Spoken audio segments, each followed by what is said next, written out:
আসসালামু আলাইকুম। আমি মোহাম্মদ সৌরভ সর্দার। আশা করি আপনারা সবাই ভালো আছেন। আমি অনেক ভালো আছি। আজকে যে বিষয়টা নিয়ে আলোচনা করব সেটা হচ্ছে আমার নিজের প্যানিক ডিসঅর্ডারের রিকভারি নিয়ে। তো আমি প্রথম থেকেই শুরু করি যে আমার যখন প্রথম প্যানিক অ্যাটাক হয় তখন আমি প্রচণ্ড পরিমাণ ভয় পেয়ে গেছি, যেটা আর কি বলার বাহিরে।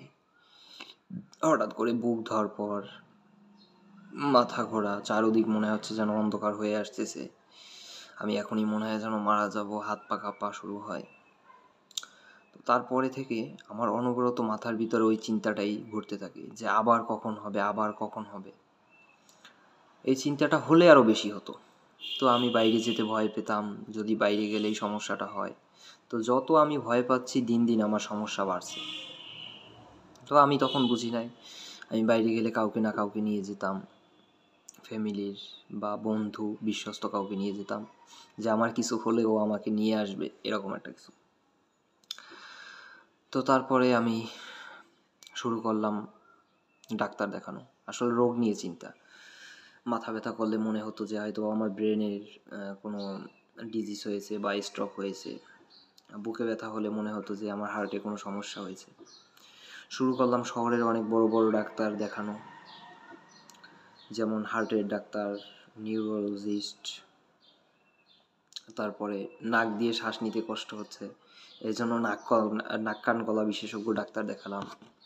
আসলে কেউই কোনো সমস্যা ধরতে পারে না, সবাই বলতেছে ও শুধু টেনশন করে, এগুলো টেনশনের জন্য হচ্ছে, এগুলো অ্যাংজাইটি, এছাড়া আর কিছু না।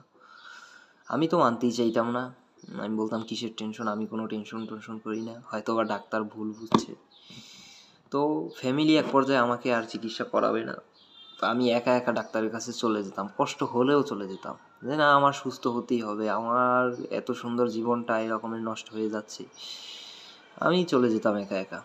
কোনো ডাক্তার কোনো সমস্যা পায় না, ঠিক আছে। তারপরও আমার মনের মধ্যে সবসময় ঘুরপাক খেত যে হয়তো বা আমার কোনো একটা রোগ হয়ে গেছে, যেটা ডাক্তার ধরতে পারছে না। এভাবে করতে করতে হঠাৎ করে আমার সামনে ইউটিউবে একটা ভিডিও আসে যে এই প্যানিক অ্যাটাক নিয়ে।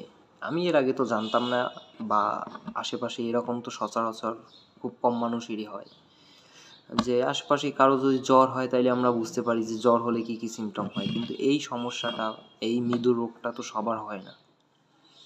এই জন্য আমরা জানি না, না জানার কারণে আমরা অনেকেই ফেঁসে থাকি। যাই হোক, তারপরে আমি বুঝতে পারলাম যে এটা প্যানিক অ্যাটাক, প্যানিক ডিসঅর্ডার। এটা একটা সামান্য মানসিক ব্যাধি। এটা আমাদের দুশ্চিন্তা বা মস্তিষ্কের কোনো জেনেটিক